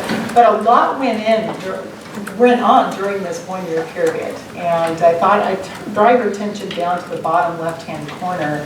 If you look at the quarter-to-date information for the capital market indexes and then the calendar year-to-date and then the 1 year, you can certainly see in the case of the 1 year that equity investments in the U.S. did incredibly well. And contributing to that 8.84% rate of return was a 14.4% rate of return for the S&P last year. Please don't draw a regression line forward. We are in a market environment where you probably saw in the news today, the S&P touched another high today. And prices, from a price to earnings perspective, are quite expensive here in the U.S. Small cap stocks did very well in this 1 year period, 17.6%. It's been interesting to see what's been happening in the equity markets as we've looked at 2018 in isolation. You may recall for this last 6 months of your fiscal year that we started off in January with a lot of optimism about tax reform and the related stimulus measures that everyone was expecting would have a positive impact on GDP growth as well as corporate earnings. And much of that came to pass. Then came February, and investors started to get very nervous about inflation creeping back in, as well as a number of other issues. So we saw a period of time when the markets were down 10% in the U.S. Fast forward to the most recently completed quarter ending in June, and the real issues in the marketplace of the concerns about trade wars and tariffs. Today, the market was a little bit more optimistic about discussions with China. The administration, president's coming forth and is not quite so optimistic about what's going to go on that front. But the market was a little bit more optimistic about the outcome of trade talks forthcoming, expecting to see some news from the Fed tomorrow, or indicate notes from the Fed tomorrow that they're going to continue on their path of raising interest rates. And of course, we're going to have some interesting news coming out of the central bank conference that's happening in Jackson Hole at the end of this week. So there's a lot of economic data now that investors seem to be centering on, at least today. But the flavor of volatility, as we saw in the most recently completed quarter, really was the path of the concerns about tariffs and what kind of impact it could have on global growth. This hit emerging markets incredibly hard. It hit international markets, somewhat because of some slowdowns expected in their economies, as well as the stronger U.S. dollar. So there's been quite a tale of several different themes in the last year completed in June, but overall very good total fund returns. If you continue down that same column as you look under the 1 year numbers, You can see that the international markets, although they did fall off in the second quarter of this calendar year, for the 1 year, they did contribute to your returns with the EFA up about 6.8%. The small cap markets and the international markets also following a theme we saw in the US small cap markets, and that is to the extent to which companies are not as exposed to international and non-dollar exposures, we saw better performance from those kinds of stocks. Less global exposures tend to be a better theme in the second calendar quarter. As you look at emerging markets, a big sell-off in the second quarter, as you saw, with a loss of about 8%, but on a 1-year basis, they're up 6%. Really, you have to look for the only red in that column for 1 year, and it's the bond market. It's the theme of rising interest rates. We expect the Fed to move between 3 and 4 times this year. The next expected move is in September, and then there's an expected move in December, and a couple more forecasts for the following year, and a few more, probably 1 to 2 more in the year after that. So we are in a period of rising interest rates, and we can expect that the bond market will reflect this. Now, if we look at what's happening with interest rates, it's been quite interesting on the right-hand side of this same page. If you'll compare the green curve with the yellow curve, that is what's happened in the last year. What you should note is that there's been a real flattening of the yield curve. As the Fed has moved on the front end, the long end hasn't moved as much. In fact, when we look at the 10-year Treasury, it's about 285. It flirted with 3% as we looked at the days in this last quarter, ending in June. But a real flattening as you look at the shape of that green yield curve, which has been quite interesting. Other things that have been happening in the economy, obviously we've seen unemployment very strong. We have low unemployment going on, and hence some concern about inflation picking up. If you see some of the economic indicators just above the market indicators I just reviewed with you, you can see the CPI year-over-year headline as of the end of June was up 2.9%. Our long-term expectation for inflation still remains about 2.5 over that 10 to 20-year planning cycle. So this isn't unexpected. As you look at what's going on with GDP, you can see the pattern in the periods to the right as you move to the left. You can see the pickup in GDP that's been taking place over all these periods ending in June in prior years. You can see also the US dollar, although we've seen it strengthen in the last quarter, if you look on a year-over-year basis, there's been much less movement. In fact, it's weakened about 50 basis points. So a lot of that movement has been in the last quarter. And so when we look at this market environment, we see a lot of strength in the US economy. Obviously, the Fed trying to negotiate this path forward, normalizing interest rates. We've seen the US dollar respond. It's had a corresponding impact in its relative strength compared to other markets. What do we need to keep our eyes on? Corporate earnings have been doing very well here in the US, as you know. That was also part of the story today. If you look at the upper right-hand side of this page, you can see some other indicators that are good to keep our eyes on. First is the unemployment rate, very low compared to the range that's shown. If we look at inflation, about in the middle of the pack compared to history going back to 1914. If we look at US government debt, that diamond has stayed up in that quadrant for quite some time. This is something that we need to continue to keep our eyes on. Volatility is more about median levels after it really picked up in the first quarter of this year. We've seen that more normalized in the period since then, and consumer confidence is quite strong. So when we look at this backdrop relative to your portfolio and peers, as Mark will go into, you've had a heavier weight to US equity than peers. That has been additive to your performance. Definitely additive to your performance. You've also had a greater allocation to private equity. That's definitely helped you over the long term. We didn't go over real estate returns, but we've seen the real estate market normalizing a little bit. You'll hear from staff tomorrow a bit on their outlook for real estate, but the primary benchmark in real estate was up a little bit, more than 4% last year. So additive, but certainly not the outsized returns that we were seeing when property appreciation was so strong. So your real estate has been additive to this portfolio. Another choice some plans have made for income generation is to have more in fixed income. So having some in real estate here was definitely additive to your portfolio. So overall, as we look at the backdrop of the economic environment and we look at what's happening today, we'll talk about some of the risks in your portfolio, but certainly the biggest risk in most pension plans and most public pension plans is their exposure to equities. That's what's really driving volatility. And it's helpful to be mindful here that we have a heavier weight to US equities. So as the US equity market goes, we will see more reactions in our portfolio.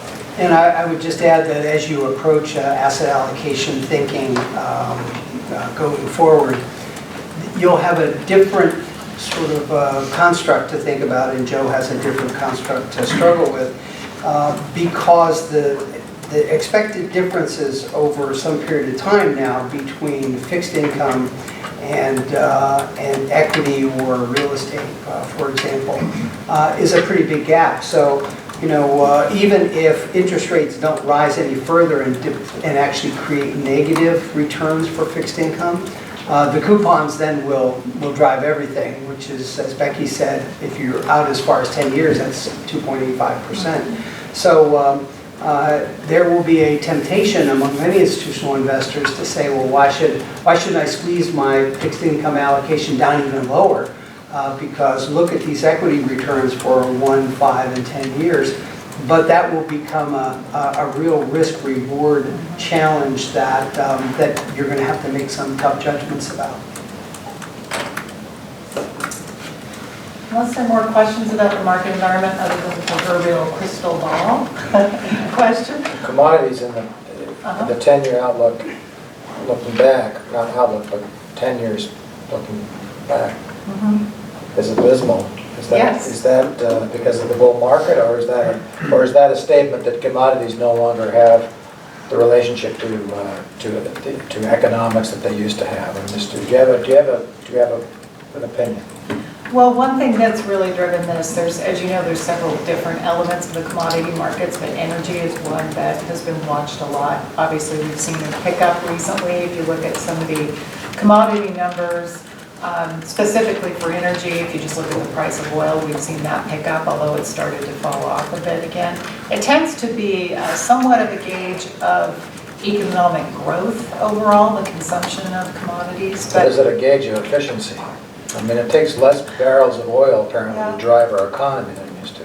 Right, but then you look at other economies around the world and say, the Chinese are driving more. In fact, they're buying more cars than we do here in the US. So on the commodities environment, you really have to view through a global lens. Well, the other thing is that we have to be careful of what we call periodicity in the time period we're looking at. You know, if we look back to this point, we were very close to a bull market in commodities. So from point to point, it does look very bad.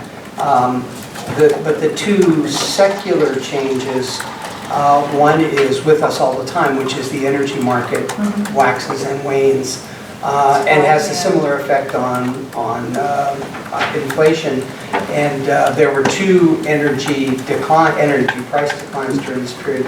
The other is that we know that China has been an enormous consumer of commodities, and their growth rates, while still very high relative to the rest of the globe, have eased back from 8-10% to 6%. Right. So that can make a big difference as the commodities markets adjust to Chinese demand for copper or cement or coal or whatever the case might be. I don't have a better answer for you than that, but that's the best we can do off the top of our head. I just wonder if so-called smart money says at some point there's an opportunity to hedge the portfolio by getting into commodities more and protect on the downside with inflation, protect the purchasing value of a portfolio. Generally, they are recognized as a diversification benefit. Whether or not they provide an attractive return in and of themselves as an exposure is again, very dependent on the period of time you look at. Typically, where exposure has been accomplished in portfolios has been, the rationale has been to prepare for unexpected inflation. Is to have an allocation in this area. That tends to be when commodities shine. There's a lot of periods when that isn't occurring, and it's a tough asset class to hang on to. Some plans have taken the more liquid commodity market exposures that were part of plans a few years ago and translated that into more private commodity-like exposures, private energy exposures, for example, as being more palatable. Certainly the timber space can be thought of as, both a land play and a commodity play. The volatility of commodities has just been so hard to handle for a lot of plans. It's hard to hang on to them in long-only space where it's liquid and where you can exit. They are a part of many of the diversified strategies, some of the multi-asset strategies that we've talked with Joe about and has been discussed here as an opportunistic exposure.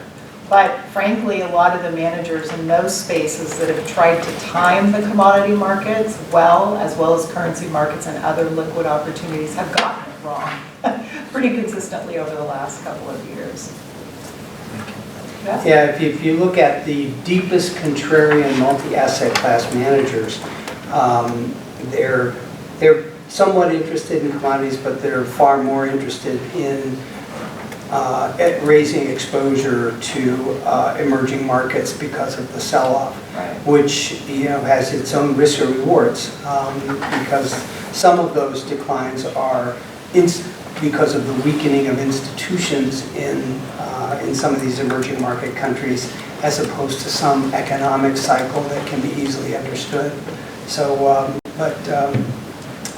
that's one of the things that it's attracting the deepest contrarian investors, very similar to the comment that you made, David. Mark, take it away. Great. Well, we'll go to page 4 and start going through the performance report. If you look at page 4 just really quickly, just a snapshot of the... Give me 1 second. Page 4, I think was the second tab. And so you're in the quarterly investment performance analysis. Okay. Just to page 4. Got it. You want the second page? The second page. So the second. There's a big pie chart on it. The second article, I'll wait. 4 after tab, what, 4? 4.5, it says in tab 4.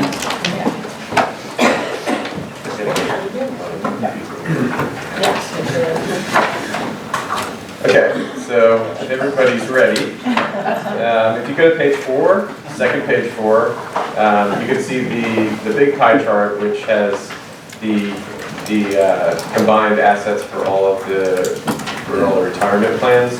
As you know, the PERS and TRS dominate the assets, about roughly 85% of assets, and you stood at about 11.5 billion in retirement assets as of the end of June, up a little from the last quarter, a couple hundred million due to returns. If you move to page 5, If you move to page 5, you can see just another view of each retirement plan and how they're divided up between the CAP, which is essentially the pooled assets in domestic equity, international equity, etc., and the short-term investment pool, which is your cash holdings for more for liquidity, about 2% in cash and about 98% in the CAP. If you look at page 6, you can see the annualized performance. Some of this is going to be repetitive from the benchmark study to some extent. But you can see the annualized performance for each of the plans. The easiest way to look at this is just kind of use the PERS and the TRS as your benchmarks, since that's the majority of the assets, and everyone pretty much trails. If you look at long term, they're a couple basis points off due to predominantly how cash goes in and out. And you can also see, if you look at the blue row, you can basically see your net of fees return and gross of fees return for each of the plans. A couple things to highlight on this page. First of all, you did have, believe it or not, a positive quarter in the second quarter, despite all the volatility, and actually calendar year to date, you had a positive return net of fees. Very strong one-year return and fiscal year return of 8.84% net of fees. Relative to benchmark and then relative to peers, a couple things to highlight. If you look at the second gray line under public employees retirement gross, you can see your peer rankings remain very, very strong versus our database of all public plans with more than 3 billion, which is your cohort. You're basically in the top decile over every trailing period, with the exception of the 1 year, and even that's almost at top quartile. A lot of the drivers we've already discussed, having the larger allocation to U.S. equity and lower allocation to international equity, avoidance of hedge funds. Your alternative investments are really private equity and real estate, and those positions have really paid off.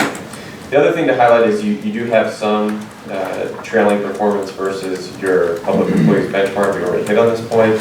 This is largely a function of benchmark mismatch. More recently, you've had some mismatch with the natural resources allocation that you have, which we'll show you, and then also, as always, the private equity. It's been a little more mixed recently, but when you have a strong performance of a public equity benchmark, and you have private equity which tends to lag that, naturally you're going to have some underperformance. So, similar to our comments with respect to the CEM study, not only are you low cost, your results are very good.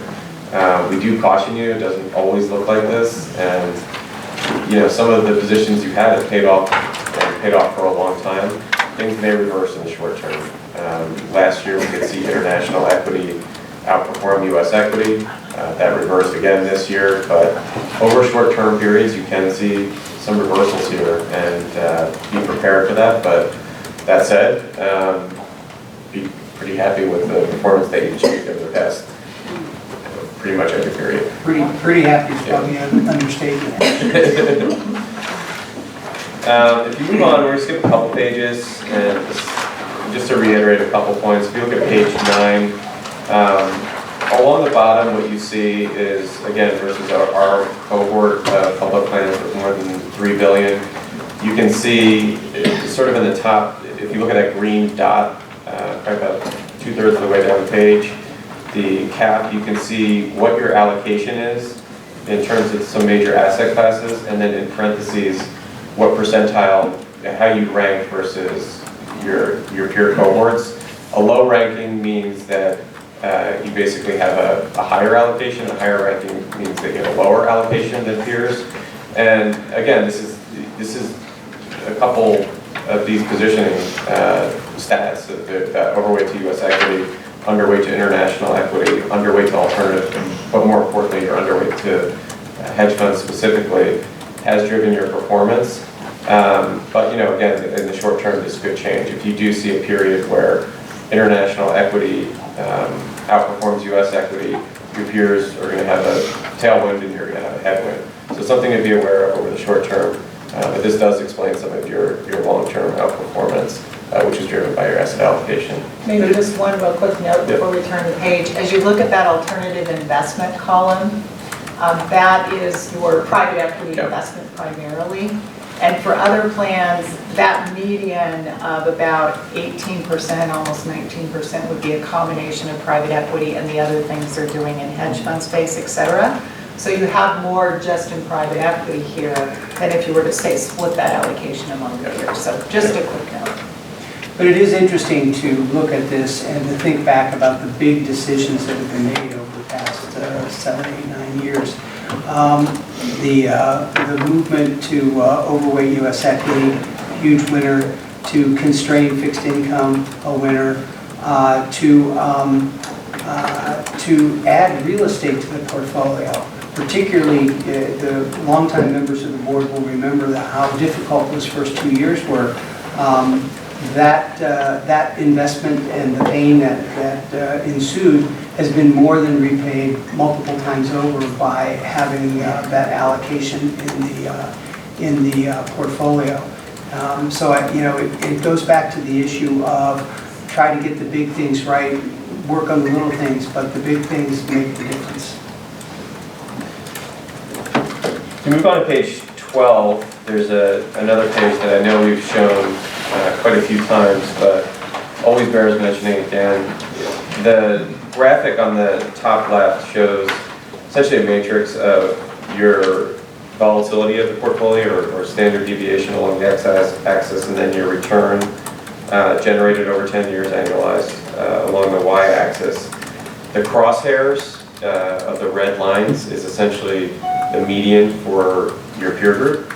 And then you can see the kind of gray squares are different peers, we don't know who they are, but kind of where they stand scattered along the risk-return spectrum.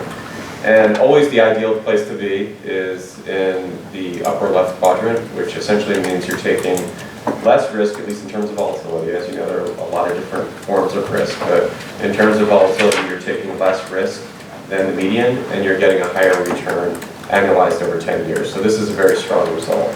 A couple metrics that you can draw out in a little more detail so that continue to support this is along the bottom of the page on page 12, you can see a Sharpe ratio. Essentially, that's a metric of risk-adjusted returns. Yours is 0.81 versus a median of 0.69. You're in the top decile. That 8 in parentheses, you're in the 8th percentile. Another interesting thing is the downside risk. So that's essentially a measure of volatility when you have a down market, and you want to be high on that. So you're in the 82nd percentile, 6.03 versus a 6. Well, low in terms of the stat, but high in terms of percentile. You're 6.03 versus 6.51. So essentially that means you're protecting, you're having less volatility on the downside. So when you have a cycle unlike the one we've experienced in the past 9 years, but when you do have down cycles, you've built in some nice protection. We'd love to find more reasons to poke at the portfolio that has been built over the last 10 years, but frankly, when you look at this, to go back to what Mike said about the CDM study, you're getting more return for slightly less cost. You're getting more return for less risk. This is something, as Mark said, is unusual to persist over such a long period of time, and there will come times when you're going to have to readjust your strategy to try to get back on a track like this.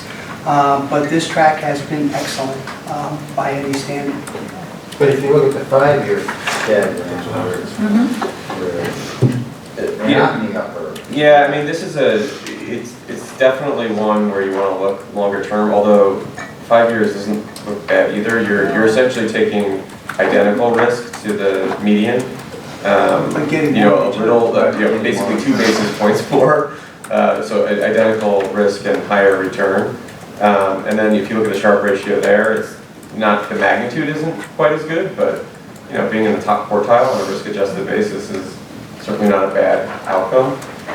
And the same for downside risk. And same for excess return in the 5-year page. You're in the top quartile. Yeah. So yeah, less stellar, but still pretty good. Paid for that extra risk of that. Let's put it this way, Same there's at least a third of these funds that we trade their record for yours in a skinny minute. Right, I understand that, but I mean, is there something about the fact that in the 5-year return, you seem to be taking, in the 5-year, you seem to be taking more risk than you are? Well, relative to that tells peers. us anything that we need to be careful. I would say you're taking identical. First of all, it's 2 basis points different. I mean, you're not really talking about a significant difference there, but again, this is sort of longer term. Numbers are more meaningful when you're using annualized standard deviation in 5 years. It's just, Well, the other thing 10 years, is these are relative to your peers. So you can change in this cloud chart either by some things that you do to change your absolute outcomes, or the peer universe can change. But there's nothing to worry about here for the moment, but it's one of the reasons, and I'm sure Mark will come to it, why we watch your equity beta all the time, because it is the driver of what he was talking about, the downside risk. As Becky said, if there's going to be a hole blown in the portfolio, it's going to be because there's a big downturn in the equity market. That's 9 times out of 10, that's what happens. If you just look at the standard deviation number for 5 years, it's insanely low. A standard deviation of 5.4% is what you experience. That is a very low volatility environment. That's because Yes. the comparison is pretty different, I mean, between 10 years and 5 years. Well, you had volatility. If you look at the 10-year picture, you have, the financial crisis is included in that data. In 5 years, it is not. You didn't have this big market disruption. You had a quiet year in 2015. Yeah, not only that, but you had two of the lowest years in volatility Yeah. recorded since they've been keeping those statistics. So that period of time, 5 years, has been a very quiet period, as measured, say, by the VIX. So it makes me nervous when you're so positive. I'm trying to warn you. I'm trying to tell you what you Maybe can we're not do. communicating. It's hard I'm to- trying to warn you yeah, that this is exceptional, and you may have to make some adjustments over the next 2 or 3 years if the structure of the capital markets and where returns and risk emerge change. When you're in the top decile, there's not much room to go but down. And you know, it's not that we think you're heading there, it's just, you have a very good outcome, it's hard to improve on it. But, you know, over the short term, you will see fluctuations, we just want to prepare you for that. It can happen. Feel better Yeah, now, here's the other thing, we're constantly charged in looking at asset allocation every year to give you our projection of what we think the forward environment, or the forward mix of your portfolio should be relative to your needs and your risk tolerance.